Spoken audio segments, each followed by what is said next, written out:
Hello mga madam people! Assalamualaikum! Ngayon guys is uuwi kami sa farm. Pero sabi ng amo ko is dadaan muna tayo sa farm ko. Kasi may bibili akong gamot kasi may sakit yung aking camel. O diba? So ayan, hindi kami nabutan ng 10 taon is nandito na kami sa camel niya. So ayan, sobrang dami pala ng camel niya dito. Yung pala is marami ng anak. So may familiar sa akin. Yan, lalaki na yan is dati kasi is tagaluto. Akala ko is pinauwi nila. Yung pala ay na-promote. Alaga na siya ngayon ng camel. So ayan, yung lahat na sa kulungan is puro babae at saka may bagong panganak. Itong nasa labas naman, laking kulilat na camel is lalaki. Kaya daw dinabas kasi nag-oromentado daw, charot. So ayan, guys, pauwi na kami. Sabi niya, amo ko i-video ko daw kasi magpapatakbo daw ng sasakyan niya is mahina lang. So ayan, may mga CR sila dito, may mga tangke sila, may tulugan, aircon, may sasakyan yung mga nag-aalaga sa kanyang kambing. So ayan, pati yung kambing is nakita ko. Wow, ito yung tinatawag nilang tupa. Ito pa sa atin. Yung walang, natawag dito walang sungay. Yan. Tapos ang puputi nila, ang lilinis nila. Tapos may nakahalo dyan na parang kambing sa atin. Malapad lang yung tainga. So ayan, pauwi kami. Tapos ang tataba nila, dito is ang nag-aalaga sa kanyang kambing at saka camel is 5 tao. O, diba? 3 kasi yung ng amo namin, farm niya. Isa yung pinag-i-stayan nila, pangalawa to, pangatlo sa Saudi. So, guys, nakikita niyo na yan, yung nakikita ko. Yan ay araw, palubog na kasi yung araw, guys. Siguro makarating kami is gabi na.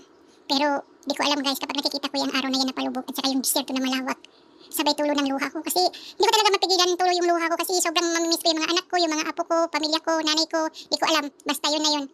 Pero ang hiling ko lang kayo, Allah, is sana mahaba pa yung buhay ko. Kasi sana pagkatapos ng 2025 is makauwi na ako at hindi na ako mag-a-abroad, inshallah. Mag-i-stay na ako. Kasi siyempre tumatanda na tayo. Kailangan na natin mag-i-stay sa ating pamilya. Kaya inshallah makakauwi tayo ng wala pang sakit. Para yung matirang buhay natin is ilaan na lang natin sa ating pamilya. O diba? Oh. So ayan guys, gabi na. May ilaw na yung mga bahay-bahay. Yung mga daan is may ilaw na. So ayan, pinapaspasan ng amo ko kasi hindi pa kami nakapag-pray ng Maghrib. Tapos nag-prayer time na. So ayan, nakikita niyo may mga ilaw-ilaw at saka puting bahay. Yan, nagtitinda ng mga paso kung ano-ano pang mga design sa bahay. O diba? Amo ko is medyo may edad na. Pero ang linaw pa rin talaga ng mata niya kung mag-drive. Kasi 80 plus na yung amo ko. So ayan, may naabutan kami or may nadaanan kaming mga nagtitinda ng prutas pero walang tao. Sabi ko is wag ka nang bababa kasi walang tao. Sino ba yung nagtitinda na yan na hindi, ewan ko, saan yun. So, umalis na rin kami. Pero nakita niya yung nagtitinda dito ng mga mga gulay is bumili rin. Ay, nakita rin kong kangkong at saka papaya is bumili rin ako. O diba? Ang galing. So, ayan guys. Bumili na kami. Hindi ko na nabidyoan yung pamimili namin kasi madilim. So, kumuha siya ng lalaki na binayaran niya ng 500 pairs para lang isakay yung aming pinamili. O diba guys? O, gabi na.